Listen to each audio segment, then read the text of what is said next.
if somebody says, well, I want to do an elk hunt. Well, we say, okay, well, have you hunted elk before? Did you have a particular destination in mind? Do you have any preference points if you do have any, maybe a Western state in mind? Are you thinking a rifle hunt, an archery hunt, a muzzleloader hunt? Are you thinking early season, mid-season, late season, private land ranch hunt, public land wilderness hunt? If you want to risk $2,500 on a Wyoming antelope hunt, or maybe $3,500 on a Missouri whitetail hunt, that's one thing. But when you're talking $20,000, $25,000, $30,000 or more for an Alaska bear hunt or Yukon moose hunt or an African safari, to me now that's a huge amount of money to be essentially rolling the dice in booking a trip with an outfitter that you either don't know yourself or don't know someone whose opinion you value and trust.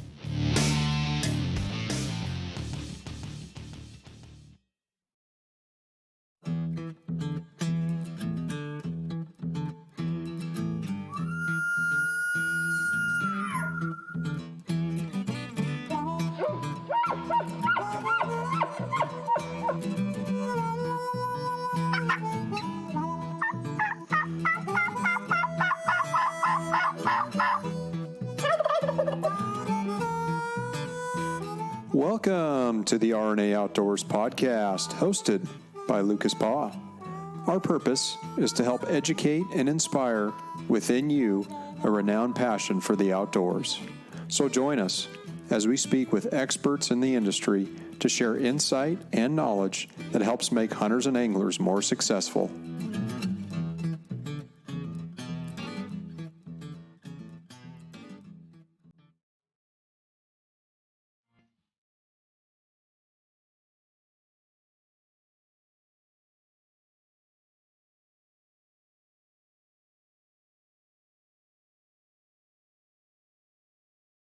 All right, welcome listeners and happy 2021. Hey, it's Lucas Paw and you are listening to the RNA Outdoors podcast, where our concept is keep the outdoors simple. So excited to bring you all a new episode today, and thought we would do just a little bit of a theme song here related to the times, a little Led Zeppelin, When the Levee Breaks. So speaking of levees, we've got no shortage of rainfall here in California, which has really been a blessing. Some are equating it to the Pineapple Express storm moving through the Central Coast right now, and we're literally getting inches of rain. And that's right, inches of rain, which is a big deal for us here, but also snow in the Sierras as well. So, which is very important. So, again, a much-needed rain, and just blessed that we're getting that right now. So, what I do want to do is talk a little bit about the show that we have today. I'm really excited and encouraged to meet with some friends of mine over at Hunt Nation. I've got Don Sangster, who is going to introduce himself here, but his actual title is an adventure consultant. A little bit about Hunt Nation. They've been in operation over 20 years. Some of you may see emails that come out from them, which typically come out weekly. They represent over 300 different outfitters worldwide, which is pretty interesting. And they basically are a booking agency that books hunts both for fishing and hunting adventures all over the world. So without further ado, I'd like to welcome Don Sangster to the RNA Outdoors podcast. Welcome, Don. Thanks, Lucas. Glad to be on. Thanks for having me. Yeah. So maybe what we could do, Don, maybe just talk a little bit about yourself, and then maybe talk a little bit about Hunt Nation and kind of what's your guys' purpose and what you guys do. Sure, thanks. So I've worn a number of different hats in the outdoors industry for over 2 decades now.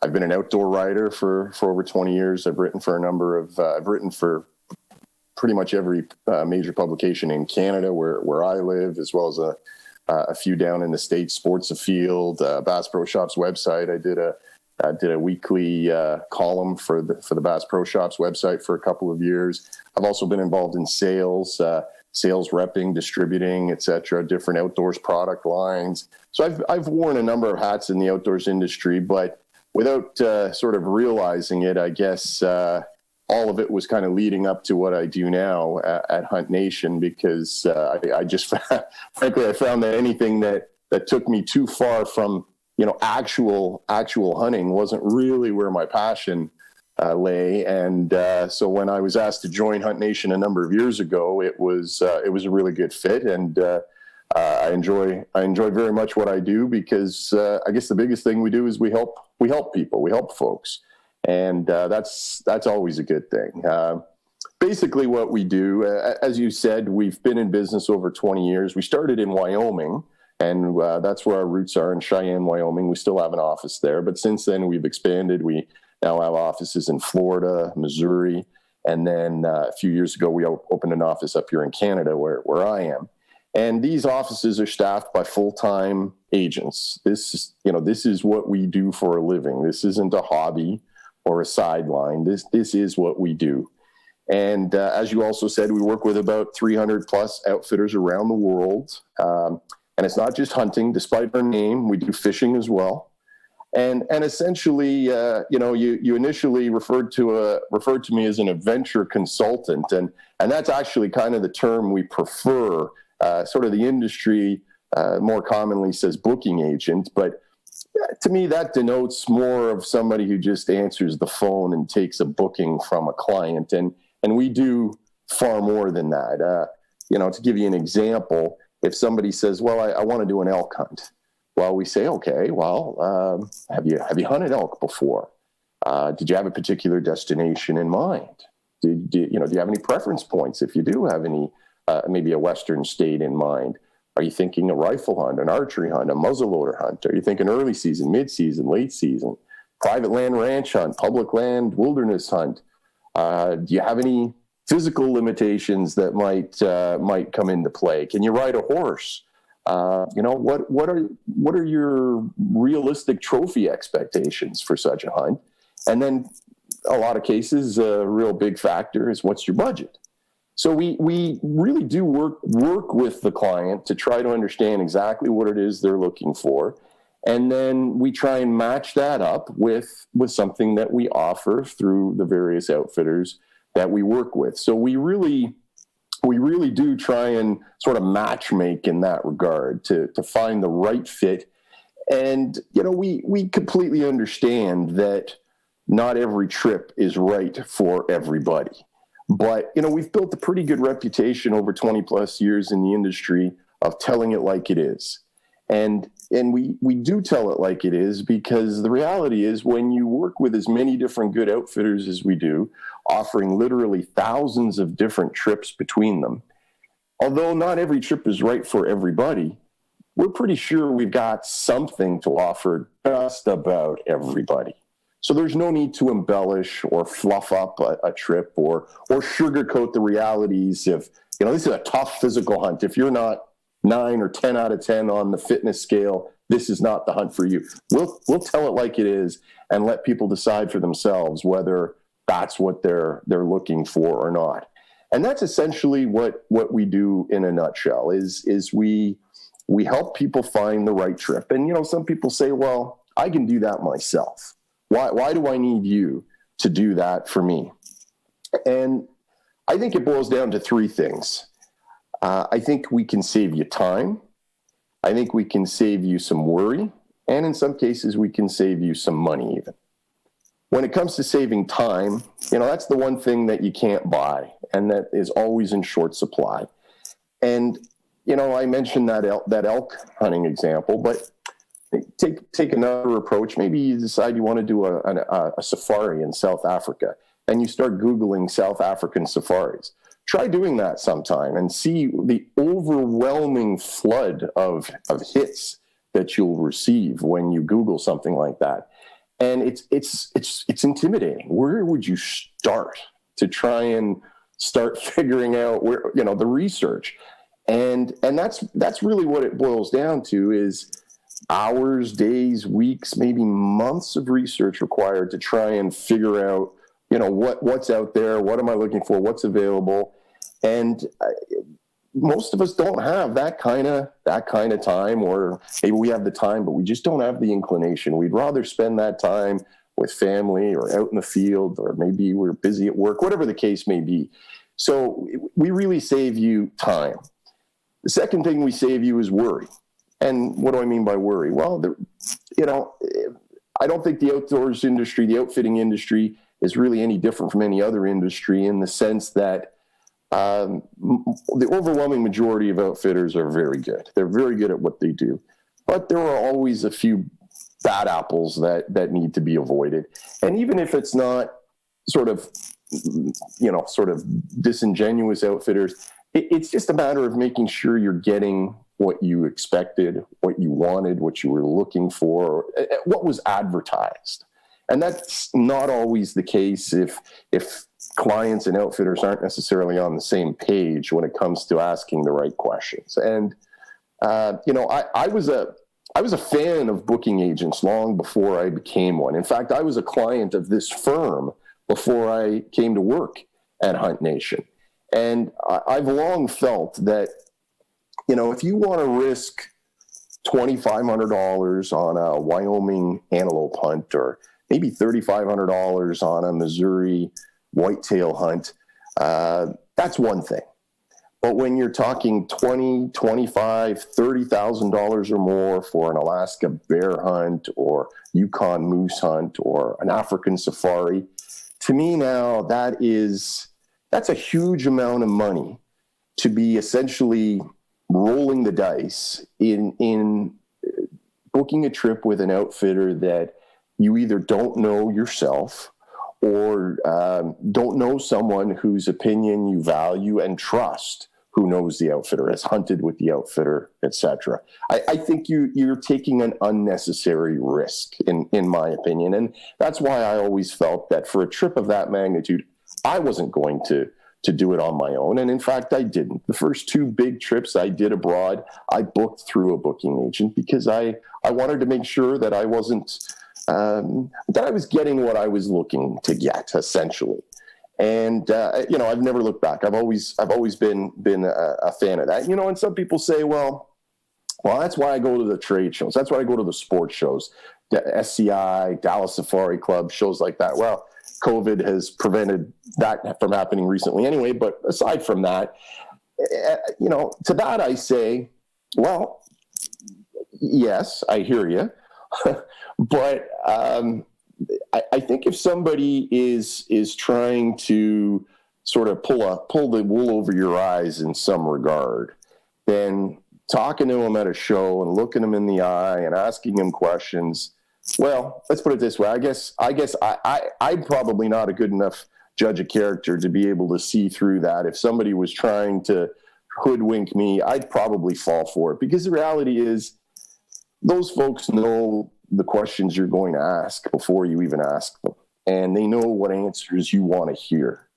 And to me, that's not sufficient for my peace of mind. So that's the save the worry, because we've basically done that legwork for you already. We've vetted all these outfitters before we ever brought them on. We've worked with many of them for many, many years, sent many clients to them over the years. We've also personally hunted with many of them. Granted, with 300 plus around the world, it's hard to get to them all, but we've been to a lot of them. And we continue to do it every year. Each of us in the office, we go and visit a number of these outfitters, particularly new ones, or ones that we haven't yet been to or haven't been to in some time. Those we try to prioritize to visit soon. Sometimes we will insist on visiting one first before we even bring them on board. We'll do an inspection trip with them before we're prepared to offer it to our clients. But it boils down to, there's just no substitute for been there, done that. That when you're talking to a client, to be able to tell them exactly what it's like, what they can expect. When they hear that you've been there yourself and you've done that trip, it's like, oh, really?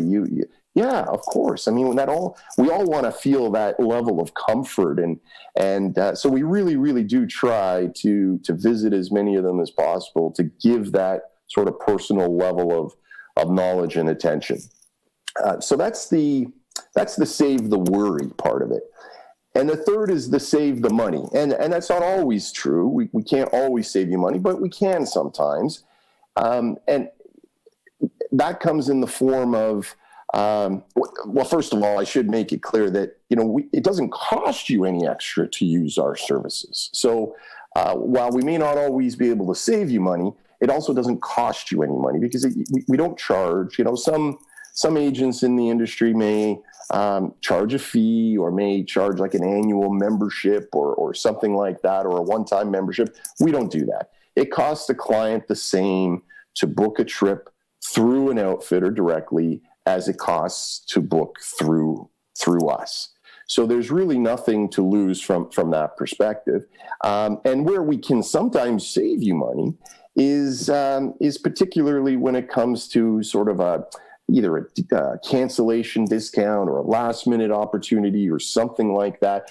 Sometimes outfitters offer our clients special pricing or special perks, but more often it's suddenly they've got a cancellation. Somebody was supposed to do a moose hunt in September and they've just canceled, and now the outfitter comes to us and say, look, can you use your network to fill this spot for me as soon as possible? And there's a significant discount involved for the client. So if a client had just been out looking for a moose hunt, they probably wouldn't have found that. They wouldn't have got that discount, whereas booking through us, we can sometimes save you a pile of money. So it comes down to those three saves, I think: the save the time, save the worry, and sometimes even save you money. That's in a nutshell what we do. We do it every day. We do it pretty well. We've been doing it a long time, and we really enjoy what we do. Don, that's a great introduction, and appreciate kind of giving both context to the history, but also kind of giving the listeners an idea of what services you guys can provide. Just to kind of go back on the history. So you said that you guys are based out of Wyoming, but you're actually in Canada. So maybe you could explain a little bit kind of how organizationally you guys are structured and how that's set up.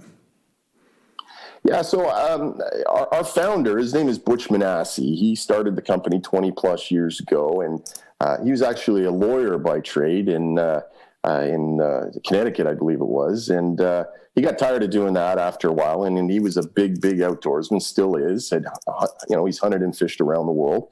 And he decided he and his wife got out of the legal game and decided to move out west where the hunting and fishing is better. And quickly realized that he wanted something more than just doing these trips for himself. He wanted to be involved in the industry in some capacity, and one thing led to another, and he started this firm 20 plus years ago in Cheyenne. Over that time, we've experienced tremendous growth. So the firm has grown, and eventually we opened an office in Florida, as I mentioned, another one in Missouri, and we offer so many trips in Canada that they decided a few years back that having someone in Canada, an office in Canada, made some sense. So we opened that office, and that's where I'm located. So, but we don't differentiate at all when it comes to geography in terms of those offices. So all of those offices deal with clients from around the world and outfitters from around the world. So it really is inconsequential where that office or agent is located. We're all fully versed on all of the trips that we offer and deal with literally clients from four corners of the globe. So structurally, it's just sort of where we happen to be, but it doesn't really impact clients at all in that regard. So, yeah.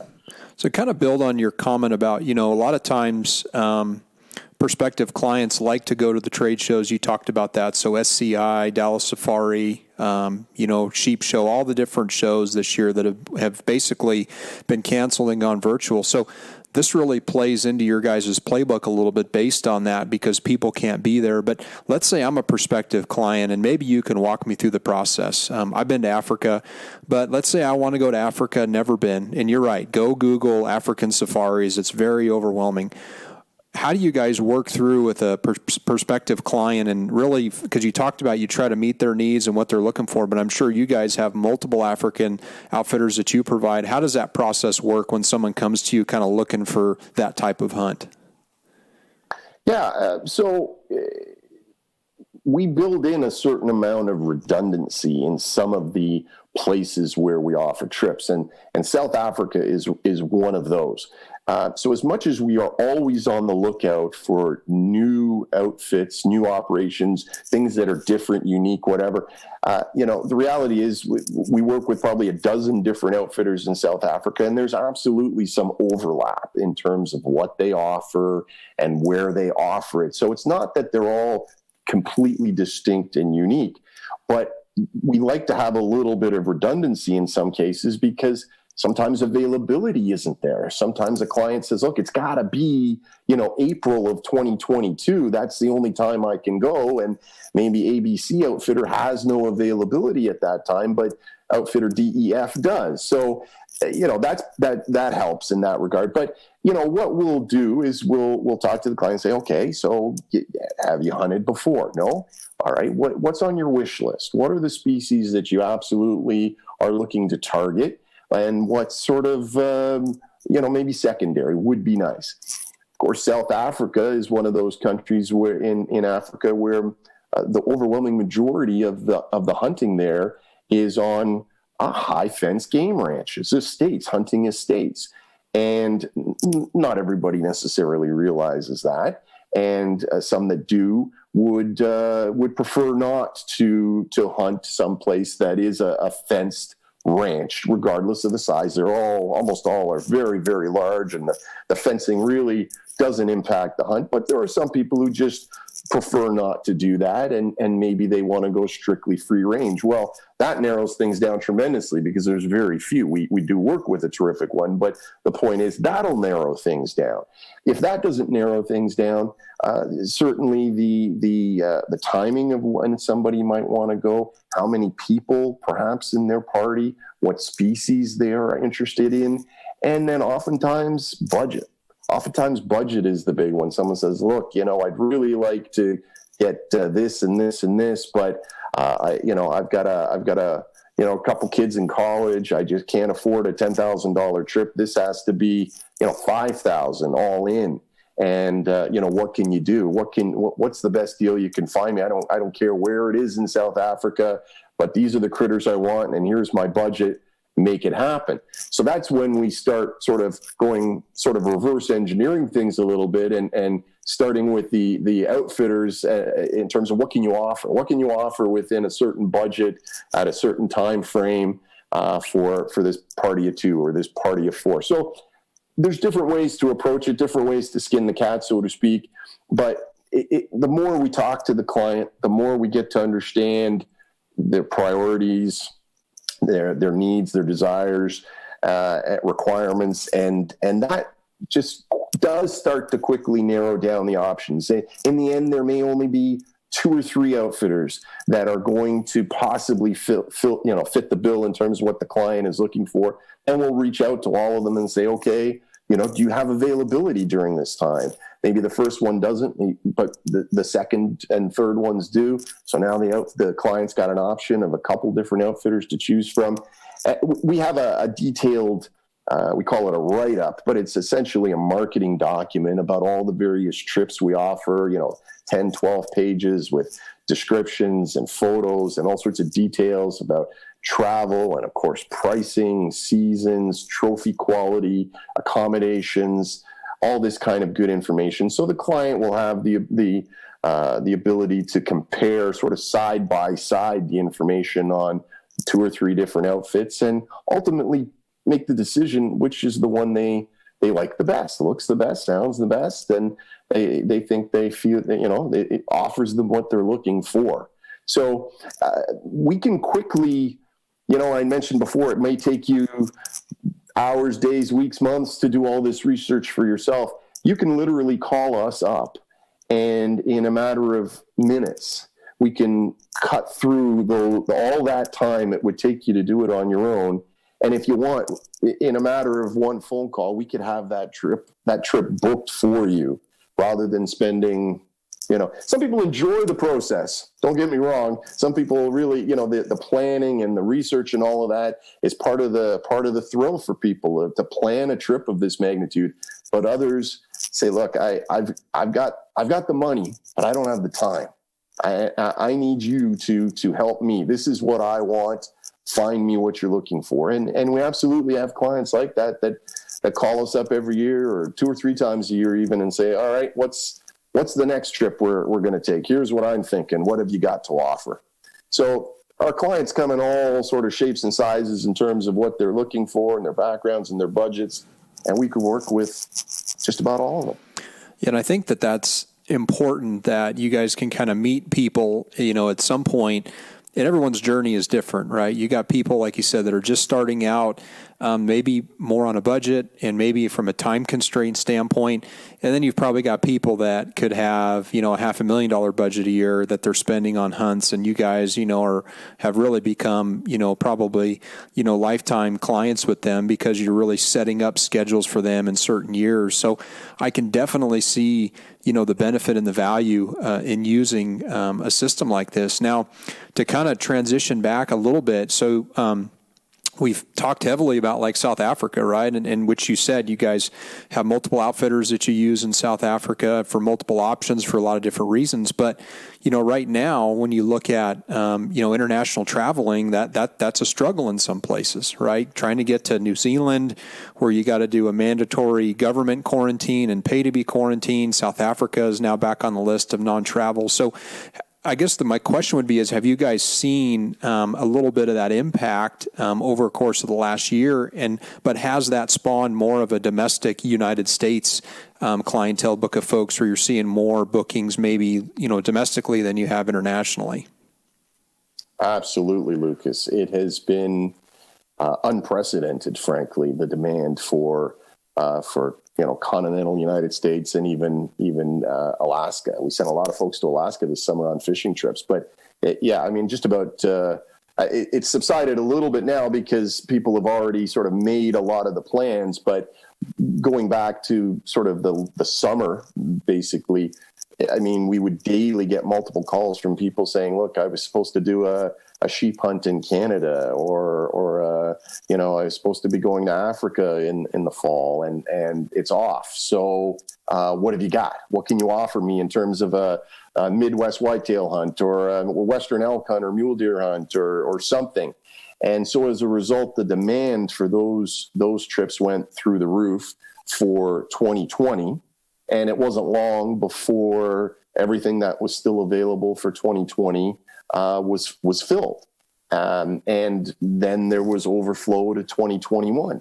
And of course, there were already hunts on the books for 21 before, all of that sudden influx or sort of uptick in bookings for 21, but also trips from 20 that got rolled to 21. So suddenly 21 became very, very tight. And here we are sort of late January and elk hunts in particular, that's our bread and butter. We probably sell more elk hunts than anything else. We've got very, very little left for this fall anywhere because of the big surge in demand for trips that people knew they could take or were pretty sure they could take at least versus ones that were already booked and postponed or uncertain. And of course, it's Canada, it's Africa, it's South America, Argentina particularly. We've got the whole spring red stag season in 2020 in Argentina got wiped out. Not sure whether 21 is going to happen. So the impact of this is going to be felt well beyond 21 into 22, maybe even 23. And that's if we don't really see too much more disruption in 21. And we can't guarantee that, where spring is just around the corner and, the Canadian outfitters, when it comes to spring bear, they lost their whole 20 season as a result of COVID. And at the time, I don't think nobody would have envisioned that 21 could be in jeopardy. And yet here we are. It's really just around the corner. And at this point, it's very, very uncertain that there'll be a 21 spring season in Canada for bear. In fact, I think a lot of outfitters in Canada are now more crossing their fingers for summer season, whether it's fishing June, July, August, or the early hunts in August for sheep and caribou, etc. I think a lot of them have already shifted focus to that and kind of written off the spring bear season. So absolutely, that's driving demand and overflows, spillover of demand to just about anything we can offer in the lower 48. Yeah. And to kind of also touch back, so, you talked about elk hunts. You guys do a ton of elk hunts, and, 'tis the season, right? It's January. I'm a points guy, so I've been applying 15, 20 years in a lot of states. So, right, Wyoming's hitting, Arizona hits next month. So I would assume that you talked about working with clients and points. Is that something else or a service that you guys provide and help people with, ensuring, okay, I'm going into Wyoming this year with 15 points, right? I'm different than the guy who's coming in that's got 5 points. Would you handle those clients differently based on that?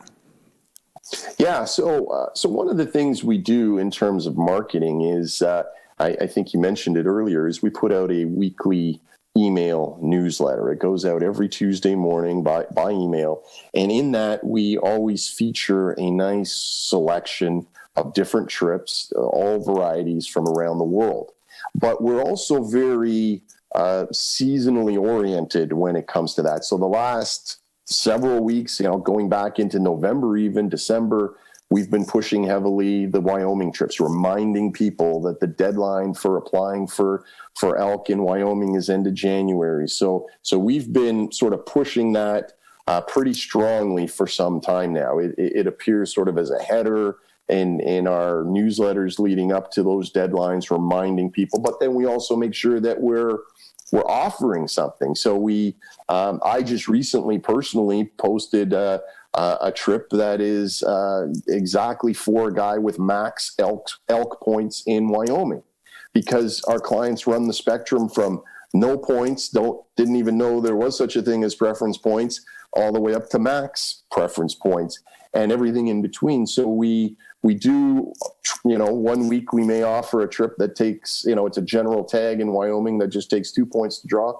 And the next time we're featuring one that takes max points. So we do have something to offer all the way through that. We do remind people sort of generically about these upcoming deadlines. But then once somebody has booked a trip, then whether it's the outfitter themselves or through us, we make sure that they're aware of the deadline that they've got in terms of filing their application. We make sure they understand what tag it is that they're applying for, what unit, what type of tag, what unit. We make sure that they don't miss those kinds of deadlines.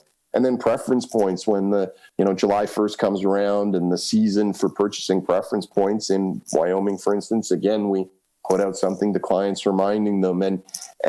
We have a number of clients who routinely will purchase, for instance, Wyoming, elk, deer, antelope, a point for each every year, even when they don't have any particular specific plans to do a hunt for one of those species in the upcoming future. And I was actually sort of a classic example of that a couple of years ago. I had just started collecting points in Wyoming. I purchased my first preference point the year before. And around this time in January, this is going back a few years now, one of our terrific outfitters in northwest Wyoming, just outside of Yellowstone in the thoroughfare wilderness area, had a cancellation. And they even offered a discount on the hunt. But the catch was that it took a preference point to draw. Fortunately, I had a preference point in my pocket. I hadn't had any plans for it when I purchased it, but it was there. I was able to take advantage of that opportunity, took it, drew the tag, went on the hunt, and had one terrific time. So preference points are a big deal for the West. It's sort of the way of the world out there these days. So we do encourage people to make sure they're putting in for anything that may even down the road interest them. But yes, we definitely make sure people understand those upcoming deadlines. And then once they've booked, we ensure that either directly with the outfitter or through us, they don't miss any deadlines. Sure. And they apply for things on time. Yeah. And correctly. Well, and when you think about preference points, I mean, like I said, there's a lot invested when you start talking about a license every year you buy, a preference point for sheep in Wyoming. If you don't apply in the draw, which you'd be crazy not to apply in the draw, but you should always apply for sheep. But if you only buy a preference point, $250, whatever that is, it's a lot of money people get tied up in points. And when you think about it, you're a guy that's got max in, Arizona for deer. You probably want to find, someone that you trust and you want to go with, right? Because you've been putting all that time and money in, and obviously you guys would offer services of different outfitters that are established, that are credible, to where you're not sending someone who's, again, spent 25 years spending $150 a year buying a license, $4,000 later, and they finally draw this tag. It's important that they have good resources and places to go to utilize those preference points when they use them. So, occasionally we actually get people call us up who've drawn a coveted tag of whatever description in whatever jurisdiction. Perhaps they didn't actually think they were going to draw. Maybe it was a bit of a shock, and as a result, they hadn't really made any plans. They don't really have a plan for where they're going to go, who they're going to hunt with, if they're going to use a guide or an outfitter. And they're calling us up sort of after the fact, after they've drawn, and are potentially risking wasting this tag that's really, really hard to draw because they hadn't really figured out what they were going to do once they drew. And that's definitely not what we would advise. We always suggest the other way around, having the plan for what you want to do first, then start applying, so that once you draw, the rest is already in place. It's just a matter of finalizing the details, the dates, whatever, but as opposed to just scrambling at the last minute once the tag is in hand and as I said, risking wasting it because you don't really know what you're going to do with it now that. And this is something that sometimes the whole sort of points thing in Wyoming is a good example. Some people assume that a tag that is easy to draw, say antelope, for instance, well, this tag is very easy to draw. Well, that must mean that the hunting isn't very good there. Conversely, this other tag in another area is very difficult to draw. So it must be a crackerjack of a hunt, really, really good hunt. That's why it's so difficult to draw. And the reality is that's not necessarily the case. And antelope is maybe the best example of that. Sometimes the reason why a particular tag is easy to draw is because it's all private land. There's really no access, no public land available in a particular area. So unless you know somebody who owns land there or have access to it, or you go through an outfitter, you really don't have any hope of being able to hunt that area, even if you draw the tag. And as a result, not very many people apply. And as a result, it's easy to draw. Conversely, you could have another area that has quite a bit of public land. And because there's lots of public land, there is a lot of people applying. And because there's so many people applying, the tag can be more difficult to draw. But again, does that mean it's a better hunt? I don't know. Personally, I think I'd rather be hunting in an area that's all private land with hardly anybody hunting it versus an area that's got quite a bit of public land, but just tons of hunters out there. I think I know which one probably is going to be the better hunt, but it's not indicative of the number of points required to draw the tag. So points are, not always the bellwether in terms of what the area or the hunt is like. But again, that's what a good agent can help you with, help you navigate some of that and understand some of the intricacies of the point system, and whether it's a group or first choice, second choice, third choice, these kinds of things that can get a little bit complicated in some jurisdictions.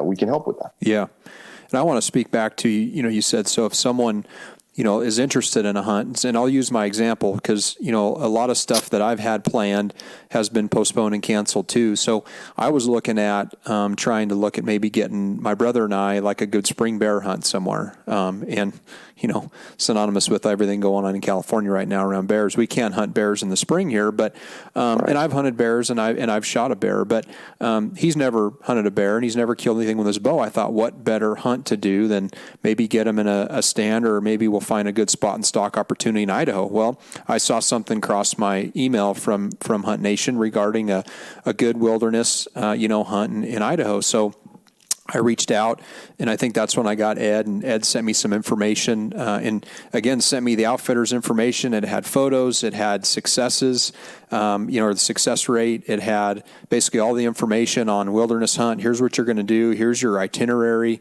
Very detailed, very well thought out, and also provided me with the information that I was looking for, right? That I knew, hey, you want to shoot 2 bears, pretty high probability you will. And oh, by the way, there's potential to shoot a wolf too. And so it was cool getting that packet of information. And just from my perspective as being, someone looking for, a hunt, because if it were me, I would just basically go buy a tag and I would show up in Idaho and I'd go hunt. But this is a different scenario for my brother. And so anyway, it was neat having that. And so I don't know if there's anything you can elaborate on based on that and kind of how that process works.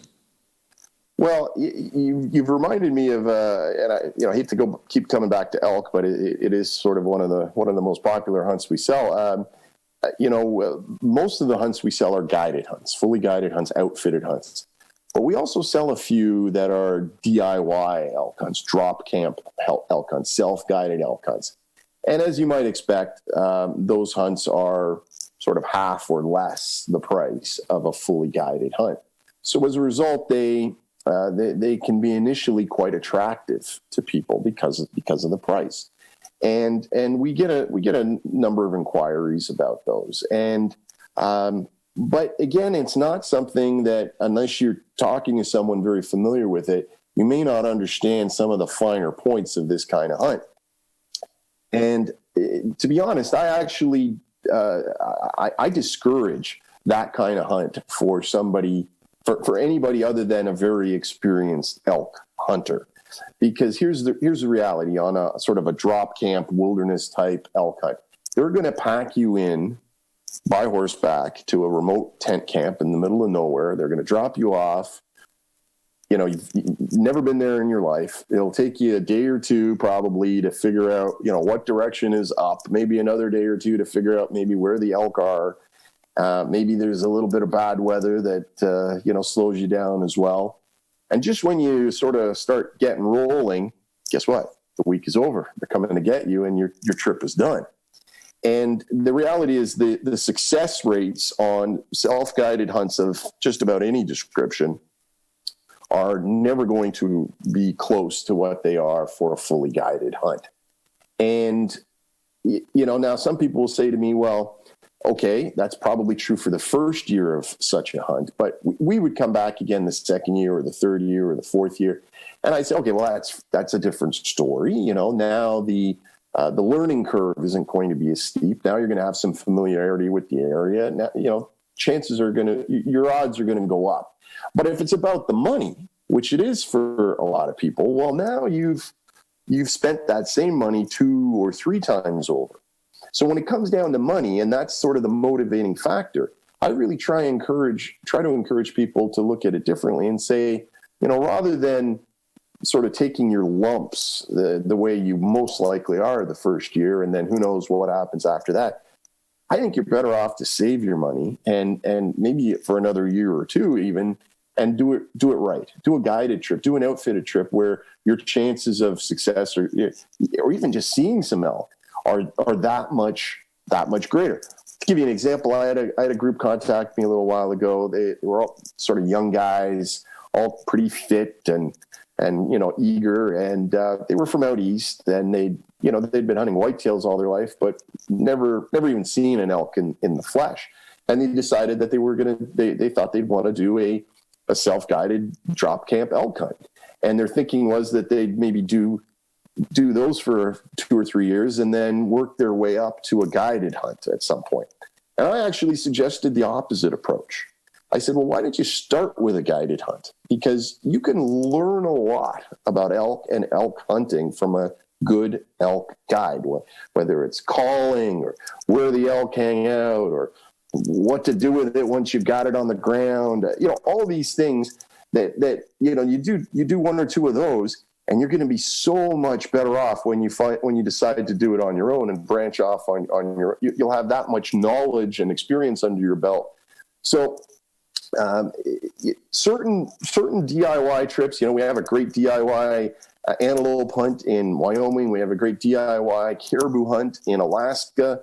But outside of that, most of the trips we offer are fully guided, outfitted trips. And there's a reason for that. You pay for, I'll give you another example. First time I hunted Wyoming, I was on an antelope hunt. It was a guided antelope hunt. It was long before I became a booking agent. Literally the first antelope I ever laid eyeballs on. I had just gotten off the plane that afternoon. My hunt wasn't actually going to technically start till the next morning. My guide grabs me and off we go. Literally the first antelope that I saw in the flesh was a 16+ inch buck. But because it was the first one I ever saw, and I didn't want my hunt to end that quickly. This was my vacation back then, and my hunt hadn't even started yet, and it was potentially going to be over before it began. I didn't want to shoot this antelope. My guide had to twist my arm to shoot this antelope because he knew what we were looking at. I had no idea what we were looking at because what do I know? I'm a kid from Canada who just got off a plane 2 hours ago. And, I felt foolish later on because he did have to twist my arm to shoot that dandy antelope. And it took a couple of days of driving around and seeing lots of other antelope before I really appreciated and realized that they're not all this big. And then I felt foolish. But then I realized, but this is part of what you pay a guide and outfitter for, that local knowledge to be able to say, you know what, I think we can do better. Let's keep looking versus, you know what, that is a dandy. We got to go after him right now. Let's hurry up. And, time is money. You're paying an outfitter, you're paying a guide for a lot of time and work that's been put in long before you got there that you'll never see. And yet that all is part of the price of a fully guided hunt. So it comes down to value.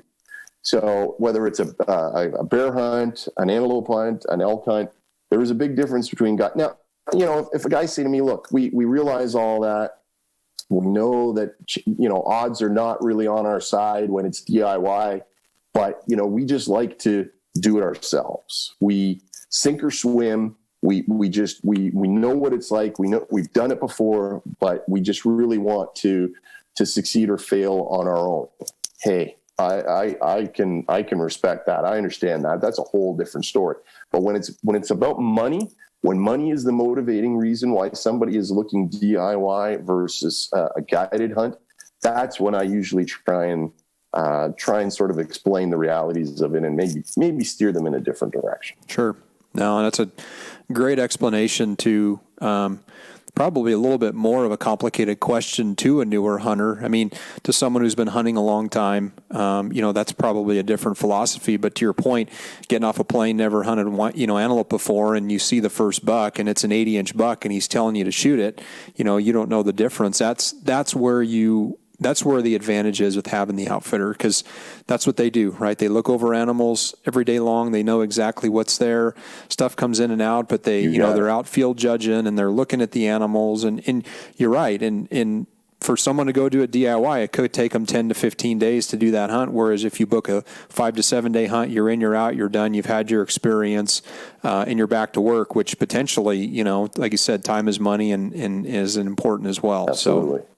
Absolutely. Don, this has been a great conversation. I guess one last question I would ask is, sure. So I get emails from Hunt Nation. I get emails from a lot of different of these types of organizations. I guess what do you feel sets Hunt Nation apart, maybe from some of your competitors or some of the other organizations out there that do things very similar? Well, I'm certainly not going to suggest that we're the only game in town, or that there aren't other quality outfits out there, because there are. But I think a couple of things. One is this is what we all do for a living. This isn't just something we do on the side, because our day job is something else. This is what we do. We spend a lot of time becoming familiar with what we offer and our outfitters and our clients. and making sure that we're doing the best matchmaking we possibly can. So this is what we do. Second, it doesn't cost you anything, and that's not always the case. I know some other agencies, they do charge some fees for this or that, and we don't. It really, doesn't cost you any more to book through us versus booking directly. And third, we have a great selection of trips to offer. There's really nothing that I can think of as in terms of a major hole in our roster, in our portfolio of outfitters and trips offered by those outfitters. Like just about anything that somebody is looking for, we can, whereas some places might be really more focused on Asia or Africa or North America, whatever the case may be. We truly are global. Antarctica aside, we offer trips on every continent. So between sort of the experience we have, the one-stop shopping, the no cost to you, and sort of the expertise that we offer, because this is what we do and have been doing successfully for a long time with a good reputation. I think that's where our bread is buttered, so to speak. That's what we offer, and that's what we're proud of. We've been successful in sort of a tough industry for a long time by doing things a certain way, essentially telling it like it is, and we're going to continue to do things that way. Yeah. Well, I think to your point, a bit of a family business, and also longevity, 20 years in the industry. You guys have been to a lot of these places. You've been to that Midwest, Ohio whitetail, 2,000 acre plot where, you shoot good deer. So it's probably easier for you to market this stuff being there. And like you said, somewhat being a smaller, but, been in business for 20 years. Not a lot of people have been, booking hunts for 20 years. I think, that definitely sets you guys apart from a lot of the other competition as well. Yeah. There's been some have come and gone in that time span. So, you're probably doing something right if you can be around and not just survive, but flourish. We continue to grow and expand and be very, very busy. Yeah, so for sure. So we think we must be doing something right. Yeah. Maybe just a little selfish plug on my part, but I do get a lot of questions coming through the platform regarding Canada, being that I've kind of got you captive here and that you're on here with us. So I had a stone sheep hunt scheduled for last year, like you and I had talked about, and obviously was postponed because I couldn't get into Canada. And so, again, looking at trying to rebook, like you were talking about, you had guys with hunts on the books on 20, got rolled over to 21. Some guys that had them on 21, potentially having to roll them over into 22, and ones in 20 that may have to roll into 22. So what is the outlook being there in Canada? What are you guys hearing? What are you guys seeing about potential for foreign nationals like us to be able to travel into Canada potentially this fall to do hunts? Well, that is a $64,000 question, and people when they find out I'm Canadian figure I must have some you got the answer right, but I really don't. Nobody does. I can tell you, this is what I can tell you. I mean, officially, as we sit here today, the border is still closed until 21st of February, but that doesn't really mean anything because they just keep extending that date by another 30 days. I mean, it's been rolled, I don't know how many times now already. The reality is that parts of Canada are definitely struggling right now, including where I am in Ontario, with COVID. Numbers are very high in some places and not really improving. The rollout of the vaccine is so far very, very slow, quite a bit slower than the United States. So those things are certainly not encouraging. Any jurisdiction, I think, whether it's Argentina, South Africa, Canada, any jurisdiction that's sort of presently closed or heavily restricted to travelers is not only going to look at their domestic situation vis-a-vis COVID, but they're also going to look at where the situation in the countries where travelers are going to be coming from when deciding, what to do or not to do in this regard. You'd hope that that eventually as numbers start to improve and as the vaccine is more widely distributed, that these restrictions start to be relaxed, maybe replaced by proof of negative COVID test or proof of vaccination. These are the requirements now for coming into a country, and that's already sort of in place in a number of different places. But so far, not in Canada. As I sort of alluded to before, I think most outfitters are not optimistic about spring at all.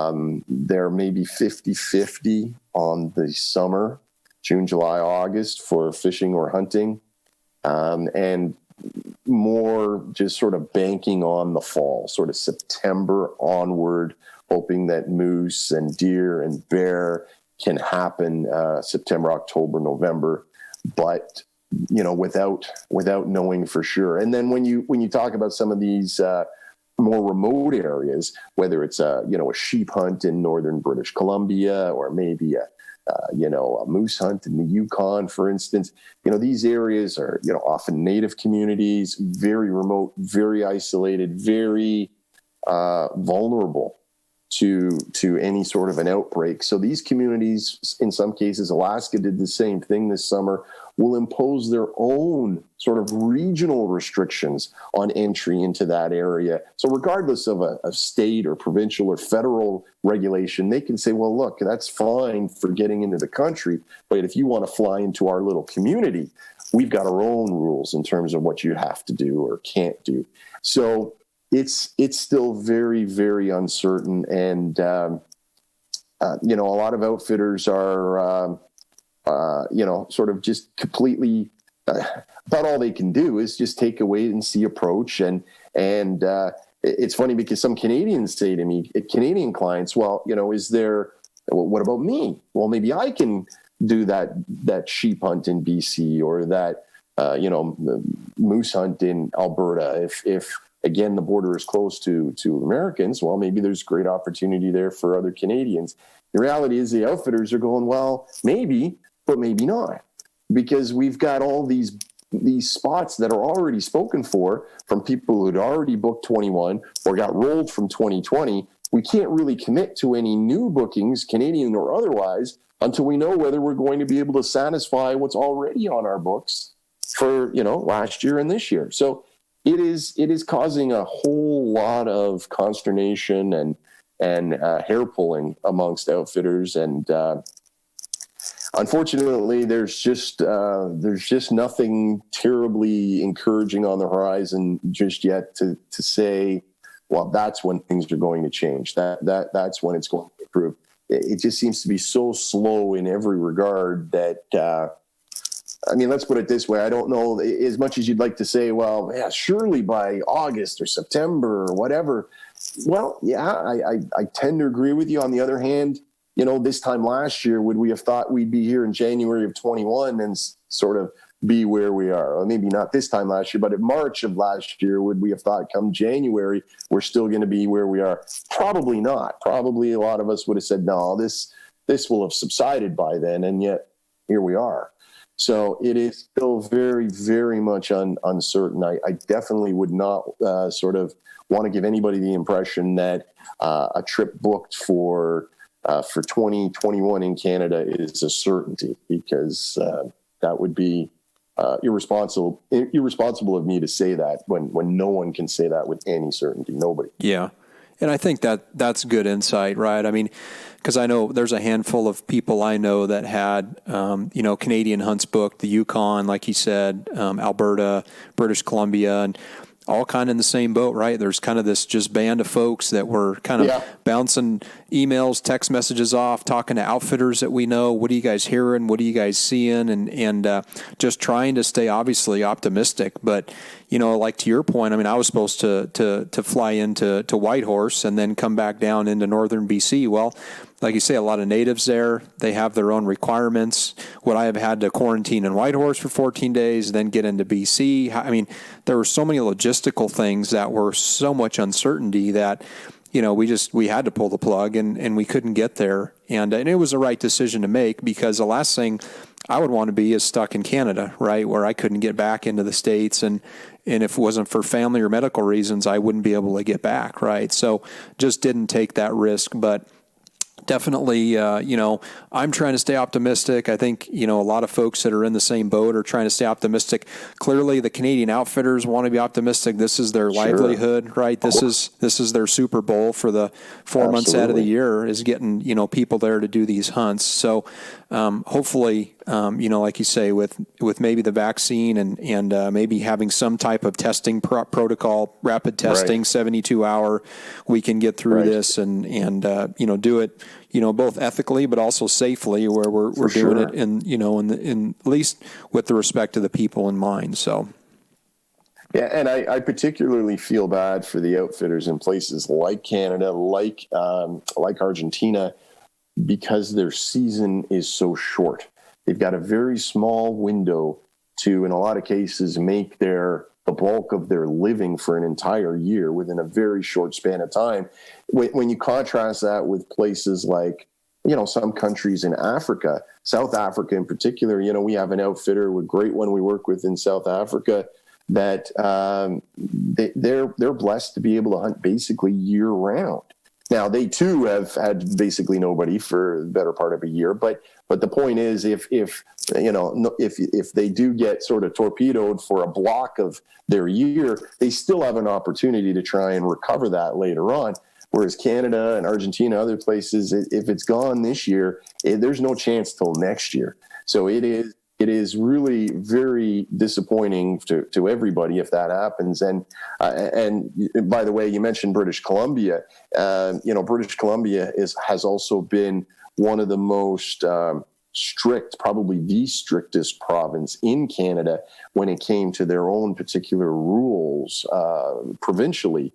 So I mentioned, you've got sort of the communities that may have their own restrictions, and of course federally with the national border being closed. But then you also have to layer in another, provincially. They're flying in and out of a particular province could be problematic. So and of course the airlines are a whole other story, because they have had no choice but to slash routes to all these various destinations, because the demand has just the bottom has fallen out from the demand. So they're eliminating these flights, and you would hope and believe that once the restrictions are at least eased, the demand will suddenly resume, and then those flights will again be offered.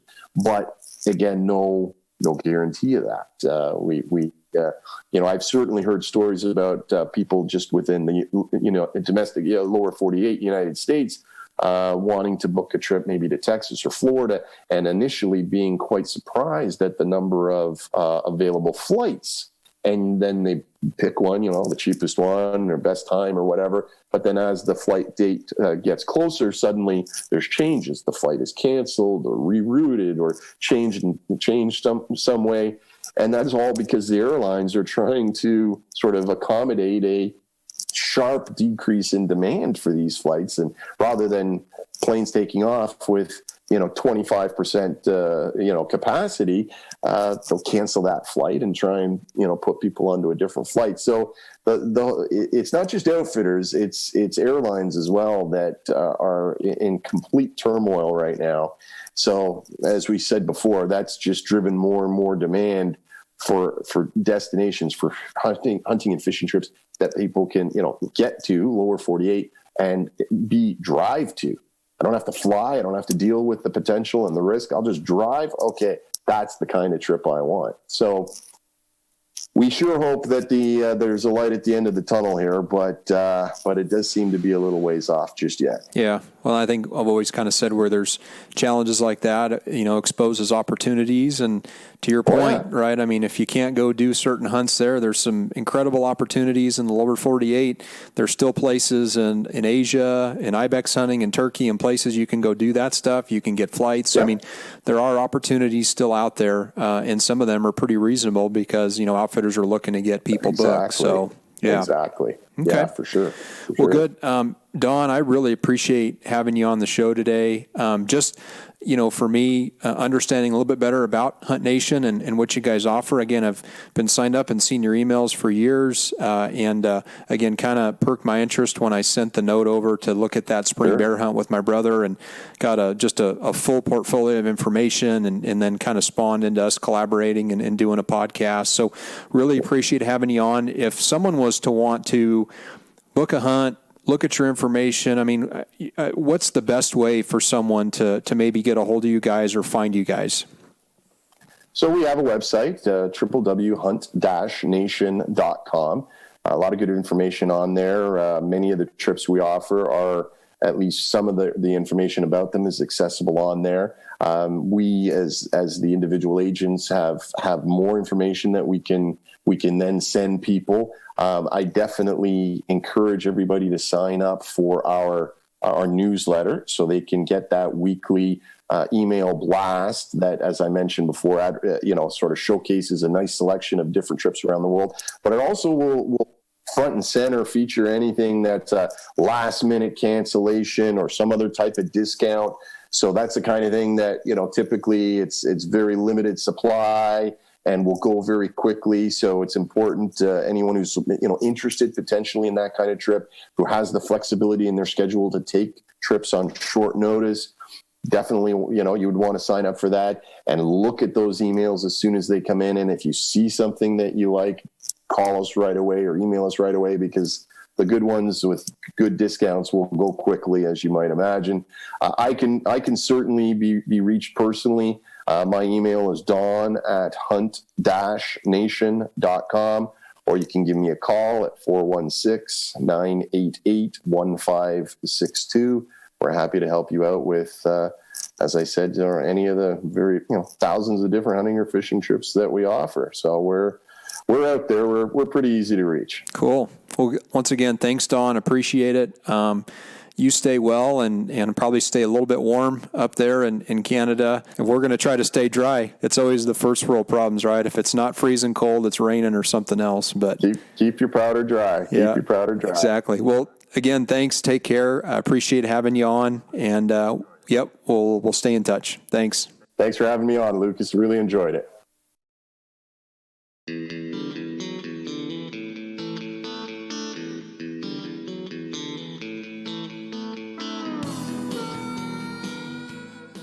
Hey everyone, this is Lucas Paw, host of the RNA Outdoors podcast. Please check out Podbean and iTunes. If you have an iPhone or iPad, go to the podcast app on your device, search for RNA Outdoors, and hit the purple subscribe button. When doing this, it will automatically upload when new podcasts are loaded, and they will download into your queue. For Android users, you can access the podcast through Podbean, Stitcher, or use our website, www.rnaoutdoors.com/podcast. In addition, under the RNA Outdoors podcast channel, please leave a review and a 5-star rating. These reviews help boost our popularity and outreach. You can also follow us on our social media outlets, Twitter at RNA Outdoors, Facebook, RNA Outdoors, and Instagram, Rod and Arrow Outdoors. All links are in the show notes as well. If you like what you've heard, we hope you'll pass along our channel to your friends and colleagues. Keep up the good fight. We cannot sit by and watch the public lands devoted to wildlife protection wither away. There's simply too much at stake. Make your voice heard, speak up, and get involved with conservation efforts, and know that every little bit helps. As we say on the mountain, go farther, stay longer.